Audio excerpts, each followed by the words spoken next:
Lola came back into my life when she turned up uninvited to our annual Halloween party. The bash was in full swing when my mate Gavin approached me. Man, who's that weird chick in the witch costume? There were about 20 witches, so that didn't exactly narrow it down. Which one? I asked. Outside, she was digging in the dirt. I'm not joking. I followed him to the window. I had to wipe condensation caused by a house full of party guests from the glass. Plus, it was hard to see through the fake spider webs my wife had used to decorate. But I immediately recognized Lola, and my stomach dropped. She was standing on the lawn, hands covered in soil. She briefly caught my eye before turning her face to the side and walking out of view. I started to second-guess myself. It couldn't have been Lola. I hadn't seen her in 12 years. It was dark, and I had no idea what she looked like now. I tried to convince myself it was just some woman that resembled her, but I knew I was kidding myself. I'd never searched for her online, and I assumed that was mutual. It disturbed me to think she might have been monitoring me all these years. "Who is she?" Gavin asked. "No idea. Must be one of Cleo's friends," I lied. "Or maybe someone's random +1, Gavin suggested. "She'll end up digging up Tibbles' shit if she's not careful," I joked, trying to make light of the situation so Gavin wouldn't notice the tension I was feeling. Right on cue, the cat jumped onto the windowsill, demanding attention and getting fake spiderwebs caught in her tail. I put Lola to the back of my mind as the night went on, and I forgot about her after a few more drinks, whilst catching up with some friends I hadn't seen all year. It was until I found Cleo in the bathroom. Like me, she used the ensuite in our bedroom to avoid queuing for the toilet downstairs. She had scrubbed off her bluish vampire face paint. This struck me as odd because the party would continue into the early hours of the morning, and she'd spent hours making her skin appear gaunt and cracked. Her eyes were slightly red. I didn't know if this was from removing her yellow Halloween contacts, or if she'd been crying. "What's wrong, baby?" I asked. She turned into my arms and started sobbing. "What's wrong?" I repeated, more urgently. Someone threw something in my face. I don't know what it was. I was so scared. I moved her face in front of mine so I could check for injury. There didn't seem to be any redness or swelling on her skin. It must have been someone's idea of a practical joke, but we held this party every year and nothing like this had happened before. Our friends knew better than to treat my wife that way. "Who was it? Did you see him?" "It was a woman in a witch costume." "Was she wearing a black dress, purple streaks in her hair?" Cleo nodded. "How did you know? Who is she?" "No idea, but Gavin saw her behaving strangely in the garden. I'm gonna tell the bitch to leave." I stormed through the house and out the front door to where I last saw Lola, but she wasn't there. After checking the back and front gardens, I went inside and scoured every room. She was gone. I even checked the rooms party guests weren't permitted to enter. We didn't lock these because the doors didn't have keyholes, and our friends respected our boundaries. I checked in closets and under beds, relieved but also fuming when I didn't find her. I wanted the chance to tell her where to go. I double-checked that nothing seemed amiss in our daughter's room. Payson was at her grandparents' house, but the idea of a stranger in her private space still disturbed me. The party ended an hour or so earlier than usual. I think people could sense something had happened, although we didn't tell anyone. I kept asking myself why Lola would show up after all this time. I'd had worse breakups. If a crazy ex was going to come out of the woodwork, she wouldn't have been my first guess, or my second. Did she want money? It wouldn't have surprised me. Distant cousins I'm not even sure I'm related to had got in contact after my promotion to executive editor at the film company where I work. I told Cleo to go to bed and offered to finish cleaning up. We tended to leave most of the mess for the morning, but any spillages needed to be dealt with immediately. I looked up Lola on social media for the first time since we went our separate ways. Back when I knew her, she was an aspiring actress. I was going to introduce her to my contacts in directing and casting, but I forgot, and then we weren't dating anymore. It seemed she was now practicing holistic therapy. I've never understood why people chose that crap over standard medicine. Her posts were mostly about her work. The only point of concern was that she was following Cleo. This was proof she'd kept tabs on me. Cleo wasn't following her back, so I felt confident there'd been no attempt at conversation. I'd never told Cleo about Lola. It didn't seem necessary. It's not like Lola and I were ever in a serious relationship. Surely, nobody tells their spouse about their sexual encounters, especially when there's been a lot of them. I put Lola to the back of my mind in the days following Halloween. She rarely crossed my mind until it was my turn to drop Payson at school. It was a cold morning, the type that reminds you winter is on the doorstep. I hid my hands in the warmth of my pockets and felt something other than the silk lining. There was a sharp sting on my right index finger. I snatched my hand out to find a paper cut. I sucked on the metallic blood to prevent staining on my clothes or alarming Payson. After saying goodbye to her, I hurried back to the car and removed the square of paper from my pocket. I unfolded it to reveal a message constructed from individual letters cut out of magazines, the type of anonymous hate mail people received before social media. It read, "Your lovers never reach your age. Break the cycle or you will pay." I didn't know what it meant. Was it a threat? It didn't seem specific enough to take to the police. It kind of made it sound like I was going round murdering my exes, but they were all alive and well to my knowledge. My jacket had been on the banister during the Halloween party. Maybe someone thought it belonged to somebody else. Lola flashed through my mind. She was younger than me when we dated, but this never bothered her, and obviously she was above the age of consent. Maybe the note wasn't from Lola.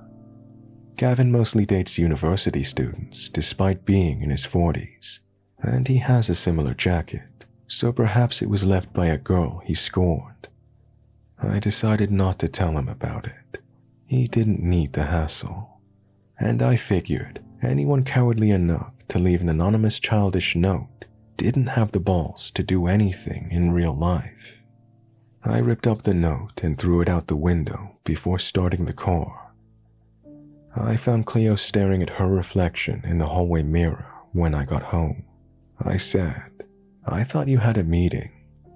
She turned to face me. I couldn't help but take an involuntary step back. She didn't look well. Her skin was pale and dry. Deep lines surrounded her eyes and mouth that hadn't been there yesterday. Cleo usually could have passed for being 5 years younger than her 32 years, but now she looked 10 years older. "I don't understand," she murmured, her eyes full of tears. She gently touched the delicate skin around her eyes, as if this would somehow iron out the wrinkles. "I use SPF every day. I knew I wouldn't look 25 forever, but how can I change so quickly?" Her voice rose in pitch as she became hysterical. I took her in my arms. "It's okay, baby. Maybe go and see the dermatologist if you're worried. Could you be coming down with something?" "No, I feel fine, aside from the stress of this." "It doesn't matter," I assured her. "You know I'd still love you if you woke up looking like Fiona." "Fiona from work?" I laughed. "No, from Shrek." Cleo giggled, and some of the worry left her eyes. This alone took years off her. I managed to persuade her to go to her meeting, but not before she'd applied a thick layer of makeup. I looked up sudden aging on my phone. Google said it could be caused by stress, but Cleo wasn't under any more strain than usual, to my knowledge, and even if she was, the amount of change overnight seemed unlikely. Bereavement was another common cause of rapid aging, but we hadn't lost anyone recently. I made her a doctor's appointment to be safe, but after blood tests and routine health checks, she was declared healthy. The situation escalated as the weeks wore on. By Christmas, her skin was incredibly thin and fragile. She looked 3 times her age. In January, she took sick leave from work on the pretense of severe depression, and soon there wasn't much pretending involved, as her appearance took its toll on her mental health. The new year also brought physical health problems. She complained of muscle and joint ache, and a few weeks later, she started walking with a stoop. She was diagnosed with early onset arthritis and osteoporosis. The medics were bewildered. They said they'd never seen such a severe case in somebody so young. My laid-back wife was gone. She became reclusive and rarely laughed. It was devastating to watch her deteriorate. I wanted desperately to help, but there was nothing I could do. She was in overwhelming physical pain, and mentally, where she used to be confident, she was now self-conscious.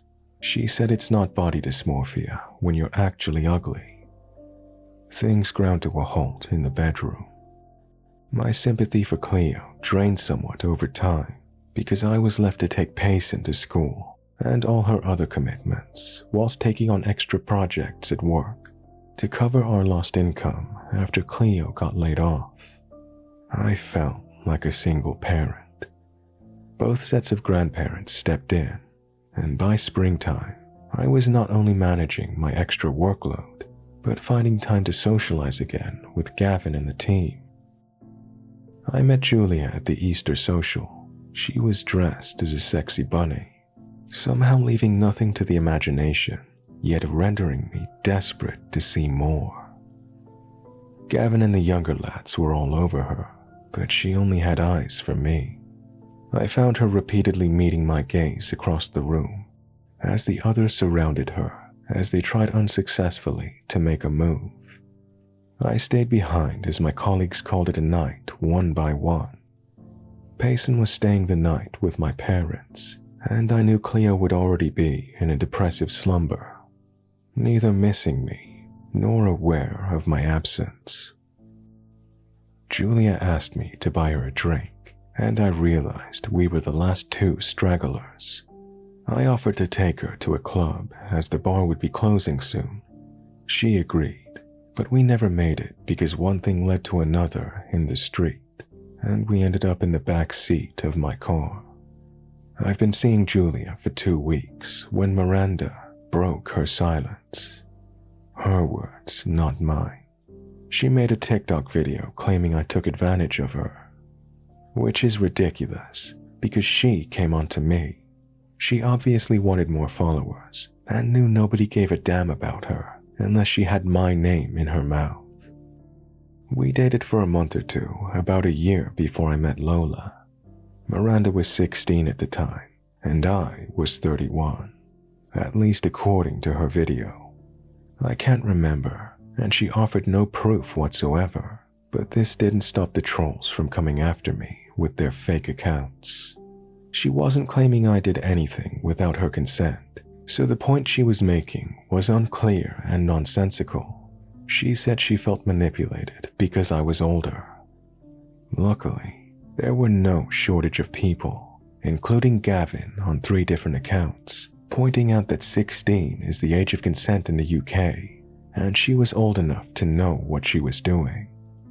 I was shocked when HR department at work asked me about it. I almost resigned in outrage. Miranda was never involved with the company, and dating colleagues isn't prohibited anyway, provided any relationships with subordinates are declared to HR at the outset. Fortunately, I didn't quit on impulse. We needed the money with Cleo off work, and because no crime had been committed, I was just given a formal warning. That makes my blood boil. A warning for what? They never really answered that question. I started looking for another job in protest, hoping to be headhunted by a rival production company. I had turned down offers in the past, which I now regretted. Julia, who is 23 by the way, didn't buy Miranda's bullshit, and our affair continued. Sometimes I returned to Miranda's video. I don't know why. It served no purpose aside from torturing myself. 2 months after the video was posted, a comment from Lola appeared, claiming I did the same thing to her. Jeez. I suddenly remembered the note left in my jacket after the Halloween party, and realized Lola must have sent it, although I still wasn't completely certain what it meant. I never intended to leave Cleo, and Julia knew this. But things started getting more serious between us as Halloween approached, and I was faced with the unpleasant task of telling Cleo I wanted a divorce. I decided to put it off until after the Halloween party. I thought Cleo would decide against hosting the party, but she came out of her slump to organize it, and this was the happiest I'd seen her all year. It made me nostalgic for the old Cleo. She said she'd be able to show her face because everyone would think she was in costume. I watched Miranda's video for what I decided would be the last time as I got ready for the party. There was a new comment from Lola saying I'd get what was coming to me. Whatever. I blocked both women. We'd hired a bouncer for the party after what happened the previous year. I also put hidden cameras in every room, so I'd be able to show the police, if anyone did get past security, to leave threatening notes, assuming their costume didn't conceal their identity. The party went as planned. No uninvited guests showed up, and Cleo had the time of her life. She went to bed early because the pain got too much, but she was elated. I was almost tempted to make love to her, but even with the lights off, it would have been like having sex with a pensioner. Still, seeing the ghost of who Cleo used to be made me question my decision to leave her for Julia. I wasn't getting any younger, and I wondered if I could be happy with Cleo again when we were both ragged with age. I wasn't sure whether I was truly in love with Julia. She was more like a friend with benefits in many ways, but returning downstairs to find her in a skimpy nurse outfit made staying with Cleo seem unfeasible. The party ended at 5 a.m. I started to clean up, but fell asleep on the sofa. It was still dark when I woke. A figure was kneeling over me. I wondered if I was dreaming when I realized it wasn't my wife or daughter. The intruder spoke. Everything could have gone back to how it was before. All you had to do was remain faithful for a year. Her voice was deeper now, but it was undoubtedly Lola. She blew me a kiss, sending powder from her hand to hit my face like a gust of icy snow. I woke up to Cleo shaking me. There were tears in her eyes. "What's wrong?" I asked. But as I came to, I saw that they were tears of joy. My mind gradually assembled another realization that was initially trapped in the fog of sleep. This was my Cleo, the 32-year-old she used to be, although she was now 33. If anything, she looked younger than she did before the rapid aging. The stooping posture was no more, and her hair, which had been limp and gray yesterday, was once again thick and naturally blonde. "I'm me again," she said, wiping tears from her cheek. She kept returning to the mirror, barely able to believe it, like she needed to confirm it was still real. "I don't mind getting old. I just don't want to do it before my time, and I can enjoy being a mom again, now the pain is gone." "That's great, baby, but How is this possible? I don't know, but it's happened. Her joy was infectious, and I found myself smiling, but I was also plagued by that feeling that something was wrong. I tried to put it down to my hangover, but the sense of ill-ease grew stronger by the hour. I found myself checking the camera footage from the night before. The recording must have glitched because Lola appeared in the living room out of nowhere, wearing the same witch outfit from the previous year. She waved at the camera, then vanished into thin air, like a ghost. None of the party guests seemed to notice or react. I panicked when I realized Payson had crept up behind me. I expected her to be as unsettled by the footage as I was, but instead, she had a look of awe on her face. She whispered, "Cool, she really is a witch." When Payson had gone to another room, I checked the footage of me asleep on the sofa. I watched myself wake up abruptly and shuffle away from a figure that wasn't there. I flinched when the now invisible powder hit my face. A few days later, I started developing deep wrinkles around the eyes and mouth. My salt and pepper hair turned entirely gray over the course of one weekend. My muscles and joints ached relentlessly. No amount of ibuprofen made a difference. I'm sure you know where this is going. Julia broke things off. 8 months later, Cleo told me she was leaving. She now throws Halloween parties with some twat called Clay. Most of my friends ghosted me. Only Gavin stuck around, but I often get mistaken for his dad when we're out in public. I've been turned down for 3 jobs because I was too old, despite being able to prove my age with my passport. The pain is getting too bad to work now anyway. I'll be on sickness benefits soon. I'm starting to think Payson was right about Lola being a witch. What I don't understand is, aside from what happened with Julia, what did I do wrong? I've never cheated on Lola or Miranda or anyone else. I don't deserve this. I was only unfaithful to Cleo because of Lola. She's a psychotic bitch who deserves to burn at the stake. I told her as much in an Instagram message, but she didn't reply.